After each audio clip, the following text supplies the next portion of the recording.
tonight. And the first is any apologies for absence. So Julie gave it to me. Yes, okay. Chair can record that. Okay. Okay, are there any declarations of interest? No? Yeah, no. Okay. So we go on to item number 3 then, which is which is the minutes of the previous meeting. So the previous meeting that was held on the 10th of February 2005.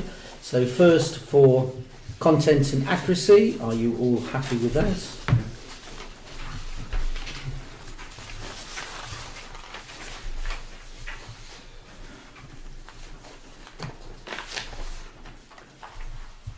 Okay, so can we have a proposer? That's John Watkins and a seconder. Linda Jeffers. Okay, so can I have a show of hands, please? Thank you. So the list that you see there: Planning Committee, Building Maintenance Committee, Business and Community, Policy Resources, Business and Community, Planning Committee, Policy and Resources and Planning Committee, all held between February and this month, April, is there for your information.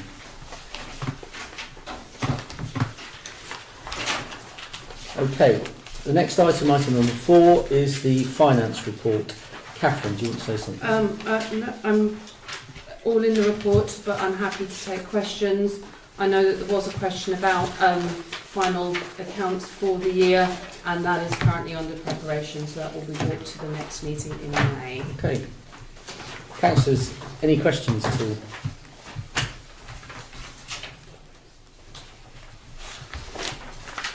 It's not questions, comments. Sorry. Yeah, I mean, it's worth members just having a look at this report, because we are, as I think you can tell if you read the report that's appended, we are in a difficult financial position. Yeah. If you look back 4 years to when this council started its term, we had £140,000 and £140,020 as reserves. So that's what we started with 4 years ago. The figures in this report don't give us a final figure for the reserves as at the end of March, but you can work it out from work it out either from the cash figure, adding on the VAT that we're waiting for, or you can work it out from the overspend last year, which was an overspend of £36,000, as you can see from the bottom of the second page. And then again, adding on the VAT and taking off the provision we made for boosting the reserves. Whichever way you do it, it's likely that we've got about £30,000 left in the bank, something like that, maybe slightly less. Which means that in 4 years, we've burned through £110,000 that we haven't budgeted for. So we started the last 4 years with pretty much the government minimum in the bank, and we're now in a very tricky situation. And if you look at the report that follows, the receipts and payments report, you'll see within that officers mention that they're having to juggle the activities of the council around year end to make sure we don't run out of cash. So the lesson for us as members, and certainly for those majority of us that are continuing into the next council, is we are going to have to spend a lot more time and effort looking at the finances than maybe we have done over the last 4 years. There's a whole stack of reasons for why we're in the position we're in, and this is not the purpose of this discussion to go through all that again. But hopefully next year, next year we will have a better reporting system. Hopefully this is the last time we'll see the sort of overheads infrastructure services division, which is pretty meaningless. We need to split the budget out so that we can see and understand what's in it. And we need committees, particularly the Policy and Resources Committee, but not only the Policy and Resources Committee, to spend more of their time looking at the budget during the year than has been the case previously. Simply because 11 of us sitting around a table every 2 months isn't sufficient to do any sort of sensible budget monitoring. And in fact, when in going through, trying to retrace the steps over what's happened to the budget over the last 4 years, I actually found there was one meeting we had, I think a couple of years back, when the budget report we had in front of us was from the wrong year. And no one said anything, myself included. We just nodded it through, and all the figures in it were a year out of date. They were the previous year's figures that ended up in our agenda by mistake. Now that was of no consequence, except it does illustrate that we're not as members studying the budget in the detail that we're required to, really, because it is our responsibility at the end of the day. And we are going to be very careful as we go into the coming year to make sure that our reserves, well, we just cannot overspend, essentially. I don't know whether you want to add anything, Chair. But No, I absolutely. Fiscal prudence is my middle name, my mantra, and I fully understand the financial difficulties and challenges that we're actually facing, and that is absolutely our challenge next year, to try and claw back some of our reserves. Steve? I've got a couple of questions. Good, Chair, thanks. I'm still trying to get my head around the VAT transactions. I understand there is a tiny difference between when you pay it out and when you get the refunds, but we paid out £1,500, you paid £6,000 and got a further £14,000. It does seem quite an imbalance, and I'd like to sort of understand that. And also, sorry, I've mentioned this before, under the number 31 bus line, top of the services, blue dot there, we haven't unspent by 30,000. That is the grant that is left over to take us into next year. So I don't know what the accounting treatment or that's just how that needs to be displayed. But it's not an underspent. It's what we've got left over at a point in time, but we'll need that next year. Yes, yeah. No, quite right, Councillor Milford. That is, in fact, yes, it's how it's shown on there, but it is not an underspend. That is the grant, as you say, that was paid out by the Isle of Wight Council in one lump sum that needed to last over the period of the 2 years. So that is not an underspend. That is something that has to be carried forward to next year. And then we can go through the VAT reclaims with you as well on what's happening there. We're expecting one back, and as I say, we'll go through that, yeah, with you. And we're also preparing those finalised year-end accounts so that we can look at all of those things. just building on that point, Chair, if that grant figure, a large amount of that is proper to the coming year, then obviously for doing the balances as of 31st of March, we need to take that out and accrue for it. Yes. And if we do that, then the position is even worse than I just described. Yes, and we're working on those accruals at the moment, Councillor Bond. But I mean that's seriously bad news, because I mean in a sense what we've got here is an overspend of 36,000, and we're now saying that a good five-figure chunk of that is money that's proper to the coming year. Yeah. So that we really are on the edge. Yeah. Completely. Any other questions?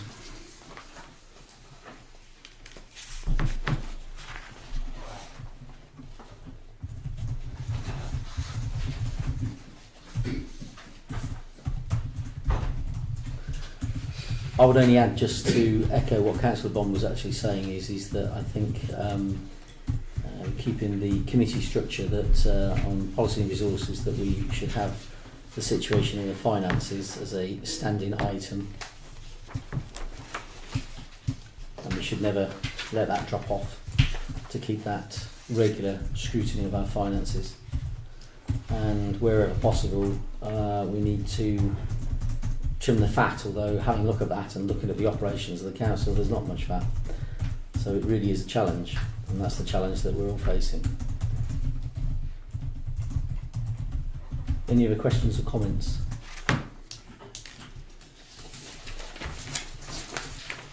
Okay, could I have a proposer and a seconder then, please? Stephen off for the proposer, seconder. Linda. Show of hands, please. Thank you. Okay. Receipt of payments, Catherine. Yes, so it's actually, this has previously been part of the same report as the finance report, so although it's a separate item, it is pretty much as we've just discussed. Okay. Receipts and payments 24, 25, and where the variances are, so it's in pretty much exactly as your finance report, as a separate separate. I don't think we need to. We've already voted on the financial report. Yeah, so I think we can pop that in with the other. That's fine. Yeah. Okay, item number 6 is standing orders. Did you want to say anything on this at all? Yeah, so this is just coming back to the matter of the committees and the fact that on some of them we have just about been quorate on a lot of the meetings. So with the idea being to appoint at the May Council a committee substitute for each committee that the members can turn to should they find they're unable to attend a meeting. The standing orders currently require the town clerk to be given 3 days notice, and as we previously discussed, that is probably quite onerous on administration, and it doesn't give the flexibility should someone find 24 hours before that they're unable to attend and then find that the meeting can't be quorate. So the idea being that we remove that necessity and then allow the substitute member to come into the meeting and be confirmed at that meeting as the substitute, having been appointed by all members as a substitute at the May Annual Council. Now the proposed wording, and Councillor Bonds raised this with me, is at the moment saying appointed by the chair. Obviously the preference is legally that it should be the committee, and I would endorse that wording. I think really it's a way of just allowing us to make sure we're quorate going forward. Okay. Yeah, I mean, legally you can't have the chair appointing the committee, so it needs to be the committee that's confirming it. And as the clerk has said, the way it would work is that each committee would have 5 members and there'd be like one person on the subs bench. And if somebody can't make the meeting, they email the clerk to give their apologies, and at the same time they copy the substitute in and say, Fred, can you make the meeting on Tuesday? And if the substitute can make it, then it's just put through on the nod at the beginning of the meeting. It's just a formality, I think, at the meeting, unless there's any dispute as to whether the person is or is not coming. But absolutely. If it's done by email, it should all be fine. Yeah, absolutely. And it's perfectly legal to do it that way. So, any questions on that at all? I think it just firms up the process because we have had some challenges this year. Okay, so if you're happy with that, could I have a proposer? In Bond and a seconder, Samson. Okay, and a show of hands, please. Thank you. That's that one. Okay. The next item is the induction and training arrangements for the new council. Catherine. Again, happy to take suggestions on this one. Firstly, to note that we don't have a training budget this year, but IWALC do provide training throughout the year, which is free, which all councillors can attend, and officers, as for that matter, and quite good training. So there are training opportunities there, and IWALC are very good at letting us know in advance about that training. In terms of other induction, my suggestion this year would be to provide a tour for councillors, and that would be open to even the serving ones, of the areas that we currently maintain, so buildings and grounds maintenance, and any groups that we support, so Wellbeing Cafe, Baby Box and Food Bank, Food Pantry, all those sort of community groups that we provide support to. So my suggestion would be to have a day or a couple of days where myself and Brian can take councillors round and explain what it is we look after. But I'm happy to take suggestions if there's anything that you would particularly like to see in the induction programme. Okay, so what I would like to suggest on that is that this council took the decision several years ago that we were going to sign up as individual councillors and as a corporate body to the NELC's Respect and Dignity Pledge. So I would like to see some commentary on that.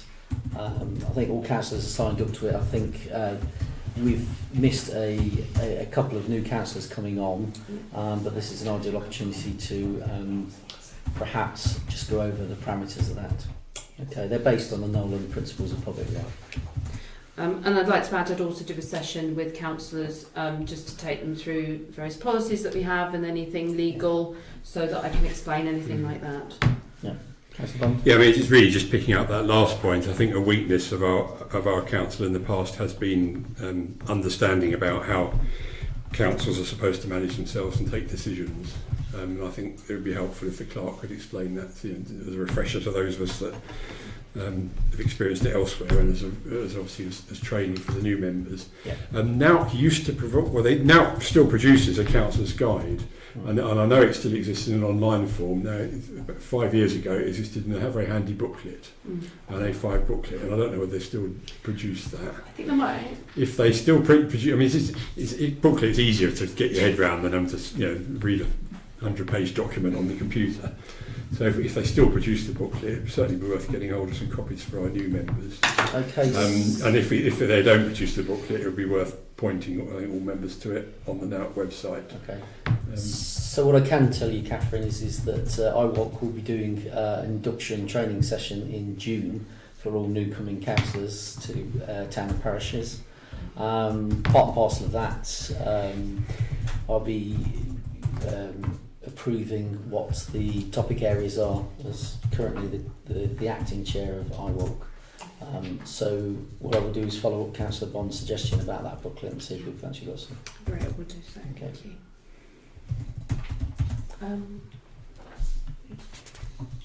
John? Okay. Couple of things on this point. As we're a new council, would it be appropriate for everyone to re-sign? Yes, they need to do that. Yes. Legally, yeah, we have to do that. Yeah. I will be getting in touch with everybody just to arrange for everyone to come in to do their declarations of interest, register of interest, and sign their acceptance of office at the same time. So whenever is convenient for people. Yeah, the other thing I was sort of thrown into the mix is that the incoming councillors may or may not know much of the committee system. If an invite would be put out on behalf of the existing chairs of these committees to the incoming councillors to be in touch, so if they wish to go through what the committee actually does prior to the formal meeting, and so they understand what they're signing up for. Yep. Yeah. Rather than getting any nasty. Yeah, very, very, very sensible, Councillor. Yeah. Steve? Quick declaration of interest. As a trustee of Baby Box, I welcome the proposed visits to all the services and areas that we currently operate in and support. Just ask that we are sensitive in how we plan those visits, because a lot of councillors suddenly turning up at a food bank or suddenly turning up at a wellbeing cafe might look a bit odd or cause anxiety. I like welcome general principle. Okay. Yeah, I don't think it would be an issue for wellbeing, frankly, but you're right. I mean, it would be nice to know in advance. Yes, we won't surprise anybody, and we'll work with Marjana and those who coordinate the groups to make sure that it's at a time that is sensible. Yeah, we don't want anybody lurking behind the door and turning up saying, "Who are you?" We'll avoid that. Okay, councillors, if there's no further questions or comments, could I have a proposer and a seconder, please? John Watkins and seconded by Steph. Can I have a show of hands, please? Thank you. Okay, so the next item is Ventnor Carnival fireworks. So I'm just going to make a few comments on this, if I may, and then I'll open it to the floor. Obviously, you've heard tonight what a dire situation we are when it comes to finances, and that we have really got to tackle those challenges going forward with a new council. So you have to look at this item with that in mind. However, I'll qualify that by actually saying that I know how much the fireworks at the carnival are so much appreciated, how much that brings traffic flow into the town, boosting our local economy, and that's what makes a town tick. So we have to balance that decision on the local economy and the state of this council. I have a view on it, but it's open to you to debate and ask any questions. Well, I made a change. Yeah. I made my point, I think, perfectly clear last time around. Yeah. Okay, that's fine. Steve. To put in context, do we know roughly how much the total cost of the fireworks is and what our contribution would be? Upwards of 3,000. Yeah, 3,000. Yeah. And it's worth to say as well, we did last year build this into the budget, as we discussed last year, just as should it want to go forward. Indeed. Yeah. Linda. Does the Spyglass still contribute towards it? Massively. Yeah. 3,000. 3,000. That's what it cost Neil. Yeah. 3,000. 3,000. And they tried to get we could put a little 1,000. bit in towards it, couldn't we? Even if it's only 150 quid or £200, I think we ought to be seen to be doing something. Sam. Yeah, no, I was to say, like, I recognise that obviously the financial position that this council's in is pretty serious, but things like this are pretty key parts of what town councils are there for. And contributing £250 towards fireworks that so many people enjoy, it does bring money to the town. At the end of the day, these are the reasons that town councils and things like this exist, to champion, community interests. And I think £250 in the grand scheme of things is well worth it. Yeah. Okay. Any other comments? Yeah, I mean, I think the issue for the council really is that our policy currently is we don't have a grants programme, and we took the decision. Say we, it was before I think almost all of us were on the council. We took the decision quite some years ago to replace the series of grants that we used to make to all manner of good causes with the community development officer. And the concept was that we would provide time and assistance rather than money. And there was also a hope that role would bring in more money by way of grants and so on, and match funding, which in the round it has done. This spending, when it was originally agreed, never came near Ventnor Council in terms of the full council, which it should have done. It was decided by a working group that didn't really have the power to make that decision. And my recollection of when we last discussed this was that we were up against the wire, I think, when this came to us before, and it was, so we were in the invidious position of having to change our mind just a few weeks before the carnival took place. And so I understand why we didn't do that last time. Members that don't read the policy and resources minutes will know that we've had a series of worthy causes come to us during the year for funding, and we've turned them all down. And they're all in their different ways. Things that if you had a few £100 spare, you would say, well, that's a worthwhile project. But we've turned them all down, and we've turned them all down on the basis that at the moment, A, we're in a financial difficulty, and B, we have a policy of not giving money to other organisations, but helping them out in kind. And in terms of the carnival in the round, I mean, the council does a lot for the carnival, including organising all the marshals and so on. So really, it's just the problem we have is one of consistency. I've struggled to see how we can turn everyone else down and then hand money out for this. Okay. Mark. Can I just say that although it says Ventnor Carnival Fireworks, the fireworks technically, the Ventnor Carnival Committee don't pay for the fireworks, it's the Spyglass that pay for the fireworks. Yeah. Just in case anyone gets confused. Understand that. Yeah. Any other comments?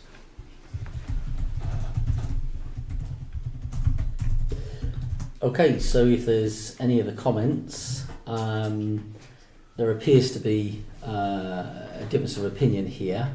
So I think that we're going to have to take a vote on who's in favour and who isn't. So firstly, I'm going to say who isn't in favour of giving the contribution. Okay, that's 2. And who is in favour? 1, 2, 3, 4, 5, 6, 7.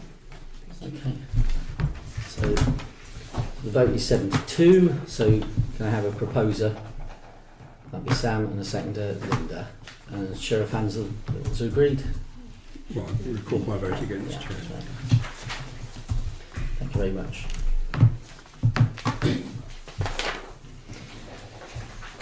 Okay, item number 9 is the Armada Heritage Trail. The paper's sort of self-explanatory, but Town Clerk Catherine, do you want to say anything to it at all? Any questions I'm happy to take. Okay. Any questions for Catherine? What is sort of the Heritage Trail? What's it based on? What's the historical? Right, so the historical basis of it is to do with the covert operation of the Armada and the Armada passing through, so there's Dunno's Point. And the Armada, there was involvement all the way along this part of the coast and other parts of the coast as well. So the trail itself will have a route going along the coastline down here. There is another planned route for up on the downs and potentially a third route. And there will be interpretation boards along those routes to explain the history of the Isle of Wight's involvement with the Armada. Who will pay for? So it's being paid by individuals in the town. There is no financial cost to the town council other than supporting kind that's been provided as we do with others. But there's no actual financial cost to the boards or to the launch date itself where there's activities planned. And indeed a lot of the design work on the boards etc. has been done by generous people in town. I mean, from my perspective, I've been sort of heavily involved in this project, and it's a great way of highlighting Ventnor. It's a great way of boosting our economy, and there's somewhat of a legacy to it as well, because the trail's going to be here for time immemorial, hopefully, until we fall into the sea. So, you know, it's a fantastic project, and we've got to be grateful to some very, very generous people and the people that have put the time in as well as the finances. So I'm enthusiastically for this. Can I just add to that it's got to the stage where it's almost embarrassing as people are hearing about it, people that want to give their time. We have so many singers, shanty singers, so many Morris dancers, so many people that are giving freely of their time and wish to be involved. Yeah. So I think it will bring something to the town. As part of the B&C committee, we were asked by the traders to provide something on the shoulder of the season, so May, September, that sort of time, because they were saying everything happened in the high season.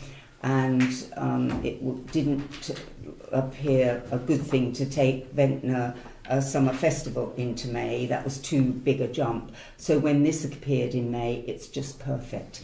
It's an area where we are quite busy, but it's not the high season, and I think offering something there will actually help the town with footfall tremendously. Okay. Any other questions? Yeah, just to add to what the Mayor and Deputy Mayor have said, I attended the working group meeting that took place this week or last week. Last week. Yeah. And it's very clear that a huge amount of good work has been done, and we've received some very generous donations, and there are people in the town that are working hopefully to produce a very exciting and interesting series of events. I asked for this report on the agenda because it was my perception there'd been a bit of a governance failure, because the council created the working group, but since we created it, there would be no reports from that group to anyone, not even the committee that created it. And the fact that Sam asked the question, I think, makes the point. And although the money is coming from generous donations, I think if you look at the terms of reference of the working group that we've created, and if you look at the agendas and minutes of all the meetings, it clearly is a council event. And I think if anything went wrong with the event, which, touch wood, we hope it won't, I don't think this council could say, well, we're not responsible for it. And I do think, as a matter of good practice, if we create a working group, it ought to report back to there ought to be regular reports to the committee that created it. And because that hadn't happened, I thought it would be worth having it on the agenda here.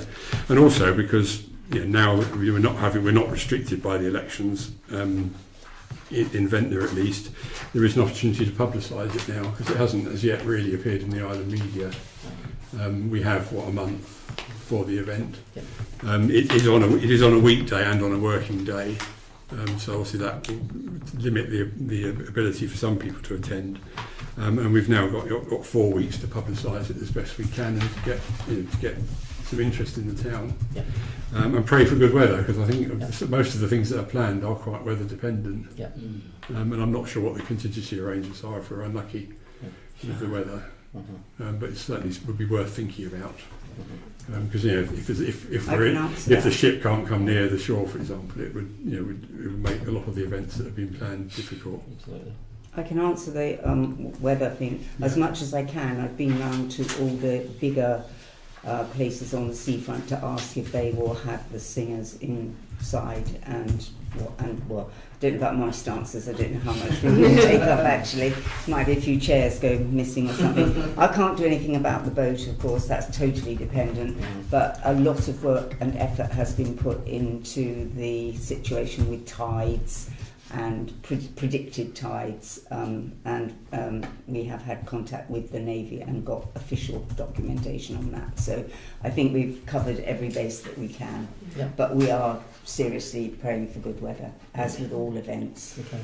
So I'm just going to add to what Councillor Bond was actually saying. I think none of us are perfect, and the art of good working practices is that we can learn and we can reflect, and I think some of the governance procedures that Councillor Bond has highlighted is something that we can learn from and put in place in the future. So thank you for highlighting that, Councillor Bond.